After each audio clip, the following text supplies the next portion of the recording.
Postal ബാലറ്റുമായി ബന്ധപ്പെട്ട വിവാദം G Sudhakaran ഉയർത്തിയതാണ്. ഇപ്പോൾ അദ്ദേഹത്തെ പാർട്ടി പൂർണ്ണമായും കൈവിട്ടു, പൂർണ്ണമായും കൈയൊഴിഞ്ഞു എന്നതുപോലെയാണ്. കാര്യം ജി സുധാകരനെ സംബന്ധിച്ച് ആലപ്പുഴയിലെ പാർട്ടിക്കകത്തെന്നല്ല കേരളത്തിനകത്ത് അദ്ദേഹം ഒരു എതിർ ശബ്ദമായി നിൽക്കാൻ തുടങ്ങിയിട്ട് പാർട്ടിയിൽ അദ്ദേഹം ഇഷ്ടപ്പെടാത്തൊരു വ്യക്തിയായി അനഭിമിതനായി തീർന്നിട്ട് നാളുകളായി. 75 വയസ്സിൻ്റെ മാനദണ്ഡം പറഞ്ഞുകൊണ്ട് അദ്ദേഹത്തെ പോലെ വൈബ്രൻ്റ് ആയിട്ടുള്ള ഒരു പാർട്ടി പ്രവർത്തകനെ ബ്രാഞ്ചിൽ കൊണ്ട് മൂലയിൽ ഇരുത്തിയത് പിണറായിയുടെ ഒരു കുടില നീക്കമായിരുന്നു. അതിൽ ഒരു വേള അദ്ദേഹത്തിൻ്റെ വിഷമം പറയുകയും ചെയ്തിട്ടുണ്ട്. അതെല്ലാം കഴിഞ്ഞ കഥയാണ്. ഇതിൽ സംഭവിച്ചിരിക്കുന്നത് ഇതൊരു പഴയ പാർട്ടി പ്രവർത്തകരുടെ ഒരു സംഗമത്തിൽ അദ്ദേഹം അറിയാതെ പറഞ്ഞു പോയ അദ്ദേഹത്തിൻ്റെ നാവ് പിഴ എന്ന് വേണമെങ്കിൽ പറയാം. അതായത് വയസ്സൊക്കെ ഇത്രയായി ചിലപ്പോൾ, പക്ഷേ എങ്കിലും വളരെ ആലോചിച്ച് ബുദ്ധിയോടെ മാധ്യമപ്രവർത്തകരുടെ ചോദ്യങ്ങൾക്ക് വളരെ ലോജിക്കായി മറുപടി പറയുന്ന ഒരാളാണ്, വളരെ വായിക്കുന്നൊരു മനുഷ്യനാണ്. അപ്പോൾ ഇതിൽ സംഭവിച്ചത് അദ്ദേഹം 1989 ആലപ്പുഴയിലെ ഒരു തെരഞ്ഞെടുപ്പുമായി ബന്ധപ്പെട്ട് ഇങ്ങനെ ദേവദാസ് എന്ന CPM-ന്റെ KSKTU-ന്റെ മറ്റോ ഒരു പ്രവർത്തകനാണ്, അധ്യാപക സംഘടനയുടെ പ്രവർത്തകനാണ് ദേവദാസ് എന്നാണ് എൻ്റെ ഓർമ്മ. അത് മറ്റൊരു CPM-ന്റെ മറ്റൊരു പോഷക സംഘടന, അധ്യാപക സംഘടന പോലെ ഉദ്യോഗസ്ഥരുടെ ഒരു സംഘടനയിലെ നേതാവാണ് ദേവദാസ്. അദ്ദേഹം പറഞ്ഞിട്ടുണ്ടല്ലോ അങ്ങനെ ഒരു കാര്യം ഉണ്ടായിട്ടില്ല. അല്ല, ദേവദാസിനെ മാധ്യമങ്ങൾ കഴിഞ്ഞ ദിവസം കണ്ടപ്പോൾ ദേവദാസ് പറഞ്ഞ അദ്ദേഹത്തിന്റെ ക്ലാരിഫിക്കേഷൻ, ഞാൻ ഈ വാർത്ത കണ്ടു പക്ഷെ എനിക്ക് വിശ്വസിക്കാൻ കഴിയുന്നില്ല. സുധാകരനാണ് അന്ന് ഇലക്ഷന്റെ മുഖ്യ ചുമതല വഹിച്ചിരുന്നത്. അതിനു മുമ്പ് ഈ പറയുന്ന വക്കം പുരുഷോത്തമൻ, നമ്മൾ ഇന്നലെ സംസാരിച്ചു പറഞ്ഞു, വക്കം പുരുഷോത്തമൻ എന്ന് പറയുന്ന കോൺഗ്രസ് നേതാവിനെ ഈ CPM-കാർക്ക് ഒരു ഭയങ്കര രാഷ്ട്രീയ വിരോധമുണ്ട്. അദ്ദേഹം RSPയിൽ നിന്നാണ് കോൺഗ്രസിലേക്ക് വരുന്നത്. അദ്ദേഹത്തെ ഈ രാഷ്ട്രീയ വിരോധമുള്ളവരെ തങ്ങളെ തോൽപ്പിക്കുന്നവരാണെങ്കിൽ അവരെ തോൽപ്പിക്കാൻ അരയും തലയും മുറുക്കി ഇറങ്ങുന്ന ഒരു ശീലം ഈ CPM-മാർക്കുണ്ട്. അങ്ങനെ ഈ വക്കം പുരുഷോത്തമൻ ദേവദാസ് മത്സരിക്കുന്നതിന് മുമ്പ് സുശീല ഗോപാലനായിരുന്നു സ്ഥാനാർത്ഥി. അന്ന് സുശീല ഗോപാലന് ആലപ്പുഴയിൽ 50,000 വോട്ടിനാണ് വക്കം പുരുഷോത്തമനോട് തോറ്റത്. ഈ ഈഴവ സമുദായത്തിൻ്റെ മെജോറിറ്റിയിൽ കളിക്കുന്നതാണ് ഈ ആലപ്പുഴയിൽ. അങ്ങനെ ചുരുക്കത്തിൽ പിന്നെ അന്ന് 50,000 വോട്ടിന് തോറ്റെങ്കിൽ ദേവദാസ് പറഞ്ഞതിലേക്ക് തന്നെ ഞാൻ വരുന്നത്. ദേവദാസ് എന്ന സ്ഥാനാർത്ഥി നല്ല വയസ്സായി, അദ്ദേഹം ഇന്ന് സംസാരിക്കുന്നത് ഞാൻ ചാനലിൽ കണ്ടതാണ്. അപ്പോൾ സുധാകരൻ വന്ന് എൻ്റെ തോൽവിയുടെ ആക്കം കുറയ്ക്കുകയാണ് ചെയ്തത്. ഒരിക്കലും സുധാകരൻ അങ്ങനെ ചെയ്യുമെന്ന് എനിക്ക് വിശ്വസിക്കാൻ കഴിയുന്നില്ല എന്നാണ് അദ്ദേഹം പറഞ്ഞത്. അപ്പോൾ ഇത്തരത്തിൽ ഇത് പറയുമ്പോൾ എനിക്ക് തോന്നുന്നത് വെറുതെ ഒരു വീരസ്യം വിടാനായി സുധാകരൻ പറഞ്ഞതാകാനാണ് സാധ്യത. കാര്യം അദ്ദേഹം ഈ അടുത്തിടയ്ക്ക് ആലപ്പുഴയിൽ തന്നെ CPM ചെയ്യാവുന്ന പണി അത്രയും ചെയ്ത് പുറത്താക്കിയ ഒരു നേതാവാണ് ആഞ്ചലോസ്. ഈ TJ ആഞ്ചലോസിനെ പാർട്ടി പുറത്താക്കിയതിനകത്തുള്ള രഹസ്യമൊക്കെ അദ്ദേഹം വിളിച്ചു പറഞ്ഞു. അത് എല്ലാവരും മൂക്കത്ത് വിരൽ വെച്ചു, ഇദ്ദേഹം എന്തിനാ ഇതൊക്കെ പറയുന്നതെന്ന്. കാര്യം നമ്മൾ ഒരു പരിധി കഴിയുമ്പോൾ വയസ്സാവുമ്പോഴൊക്കെ ഒരു ഇളവ് കൊടുക്കുമല്ലോ, വയസ്സായില്ലേ പറയണമെങ്കിൽ പറഞ്ഞോട്ടെ എന്നൊക്കെ കരുതുമല്ലോ. കാര്യം ഇദ്ദേഹത്തിന്റെ മൂലക്ക് ഇരുത്തിയതോടെ അദ്ദേഹത്തിന്റെ എല്ലാ പാർട്ടിയും അദ്ദേഹത്തിന്റെ മനസ്സിലുള്ള ഈർഷ്യതയാണ്. കാര്യം അദ്ദേഹം നന്നായിട്ട് സംസാരിക്കുന്ന ഒരു നേതാവാണ്.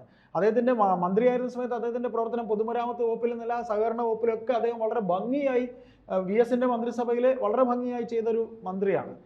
പിന്നീട് പിണറായിക്ക് അനഭിമിതനായതിനു ശേഷമാണ് ഈ പ്രശ്നങ്ങളെല്ലാം. നമ്മളീ പറയുന്നതിൽ ഇതുവരെ ഈ നിമിഷം വരെ തിരഞ്ഞെടുപ്പ് കമ്മീഷനിൽ ഇങ്ങനെ കേസായി അദ്ദേഹം വീട്ടിൽ നിന്ന് മാറി അദ്ദേഹം ഗസ്റ്റ് ഹൗസിലാണ് ഇപ്പോൾ താമസിക്കുന്നത്. പറയുന്നത് കാരണം പോലീസ് അന്വേഷണവും മറ്റു കാര്യങ്ങളൊക്കെ വരുമ്പോൾ അദ്ദേഹത്തിന് വീട്ടിലെ അന്തരീക്ഷത്തിൽ നിരന്തരം ഇങ്ങനെ അത് ഡിസ്റ്റർബൻസ് ആകുന്നത് കൊണ്ടാണ് ശരിക്കും പറയുന്നത്. പക്ഷെ ഭാര്യ ഒരു യാത്രയിലാണ്, അതുകൊണ്ടാണ് അദ്ദേഹം ഗസ്റ്റ് ഹൗസിലേക്ക് പോയെന്നാണ് ഭാഷ്യം.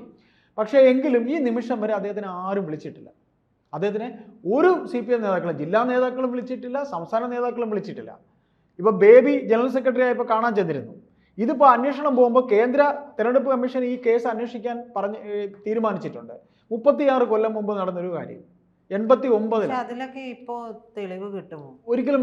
അതൊന്നത് ബാലറ്റ് പേപ്പറാണ്. ഈ ബാലറ്റ് പേപ്പറൊക്കെ എവിടെ സൂക്ഷിക്കാനാണ്? 36 കൊല്ലമായി. തെരഞ്ഞെടുപ്പ് കമ്മീഷൻ കേരളത്തിലെ ഓഫീസിലുണ്ടോ, അതിന് വേറെ ഏതെങ്കിലും സ്റ്റേറ്റിൽ പോയോ ആർക്കറിയാം? അന്ന് പോസ്റ്റ് ബാലറ്റ് മാത്രമല്ല, ബാലറ്റ് പേപ്പറിലെ വോട്ടാണ് 89-ലൊക്കെ. അത് പിന്നെ എവിടെ നടപ്പാവാനാണ്? തീർച്ചയായിട്ടും ഇത്രയും സമയം അദ്ദേഹത്തിനെ പോലീസൊന്നും ചോദിക്കാൻ വന്നിട്ടില്ല. ഇപ്പം നേതാക്കൾ വിളിച്ചില്ല, സംസാരിച്ചില്ല എന്നൊക്കെ പറയുമ്പോഴും അദ്ദേഹത്തെ കാണാൻ ഇതുവരെ പോലീസൊന്നും വന്നിട്ടില്ല. അതിൻ്റെ അർത്ഥം ഭരണത്തിൽ ഇരിക്കുന്നതിൻ്റെ ഒരു ഇളവ് അദ്ദേഹത്തിന് കൊടുക്കുന്നു എന്നുള്ളത് തന്നെ. പിണറായി വിജയൻ അതൊക്കെ ചിലപ്പോൾ ചെയ്യുന്നുണ്ടാവും. പക്ഷേ ഇതിൽ നമ്മൾ മനസ്സിലാക്കാനുള്ളത്, ഇദ്ദേഹത്തിന് ഇങ്ങനെ ഒരു തെറ്റ് പറ്റി എന്നുണ്ടെങ്കിൽ ഗോവിന്ദൻ മാസ്റ്ററൊക്കെ ഇത്രയും ഒരു കണ്ണടച്ച് വളരെ വളരെ വളരെ മോശമായ രീതിയിൽ അത് പറയാൻ പാടില്ലായിരുന്നു, സുധാകരൻ പറഞ്ഞ തെറ്റാണ് എന്നൊക്കെ അടച്ചു തന്നെ ഇങ്ങനെ പറയുമ്പോൾ അത് ആ നേതാവിനെ ഒരുപാട് ഒറ്റപ്പെടുത്തുന്നതിന് തുല്യമാണ്.